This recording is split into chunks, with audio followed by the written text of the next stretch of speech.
వికారాబాద్ జిల్లా తాండూరు నియోజకవర్గం పరిధిలోని కోటపల్లి కాంగ్రెస్ పార్టీ నూతన సర్పంచ్ బసమ్మ భర్త సంగయ్యపై నిన్న అర్ధరాత్రి 11 గంటలకు గుర్తు తెలియని వ్యక్తులు దాడి చేయడం జరిగింది.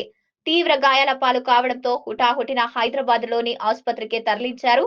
సమాచారం అందుకున్న పోలీసులు దాడి వెనుక ఎవరున్నారు ఏమిటనే దానిపై పోలీసులు విచారణ కొనసాగిస్తున్నారు.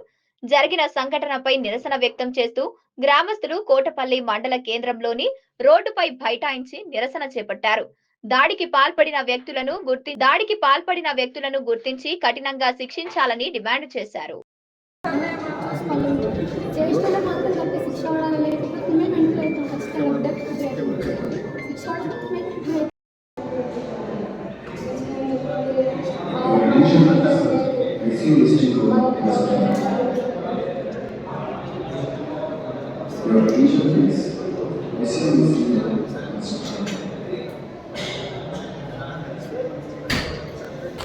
ఎవరు కొట్టడము అదైతే అన్యాయమో అది తప్పు. ఎలక్షన్లు ఉంటాయి పోతాయి గెలుస్తాం కొడతాం అది వేరే విషయం. అది ఇంటి మీద ఈ దౌర్జన్యం అయితే చాలా ఖండిస్తున్నాను. నేను ఖండించాలని మీ అందరితో కోరుతున్నాను.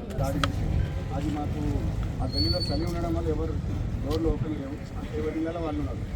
అయితే ఆ బండి సౌండ్ రావడం వల్ల అక్కడ ఉన్నటువంటి ఒక మహిళ చూసింది ఇంకేమైనా బండి సౌండ్ చూస్తే ఆయన మీద దాడి జరుగుతుందని అక్కడ ఉన్నటువంటి ప్రత్యేక సాక్ష్యం చెప్పడంతో ఆయన అప్పటికే మొత్తం రక్తం అయిపోయింది. ఆ రోడ్డు మీద అంతా రక్తం ఉన్నది. ఆ రక్తంలో ఆయన పడిపోవడంతో ఆమె డోర్ తెరిచింది.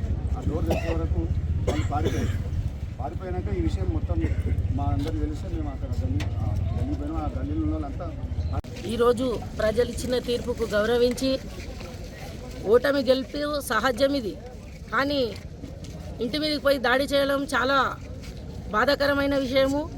దీన్ని తీవ్రంగా ఖండిస్తున్నాం. ప్రతి ఒక్కరు గెలుపు ఓటమి ప్రజలు ఇచ్చిన తీర్పు, కోట్పల్లి ప్రజలందరూ కలిసి గెలిపించిండ్రు, కానీ ఇంటి మీదకి పోయి కొట్టడము ఇది పద్ధతి కాదు. దీన్ని తీవ్రంగా ఖండిస్తున్నాము. పోలీస్ వారు దీన్ని పోలీస్ వారు అందరూ ఎవరైతే దోషులు ఉన్నారో ఆ దోషులను పట్టుకొని తీవ్రంగా ఖండించాలి. ఇది పద్ధతి కాదు. గెలిచిన వెంటనే 3 రోజులు కూడా జీర్ణించకపోతే ఇది ఏం ప్రజాస్వామ్యము? ఇది ఏంది? పార్టీ కాదు పక్కకు పెట్టి ఒక సర్పంచ్ అభ్యర్థి, కోట్పల్లి ప్రజలందరూ ఎన్నుకున్న అభ్యర్థి, దానికి ఇంటి మీదకి పోయి దాడి చేయడం ఇది మంచి పద్ధతి కాదు. పోలీసు వారు దోషులను వెంటనే పట్టుకొని శిక్షించాలని చెప్పి తెలియజేసుకుంటున్నాను.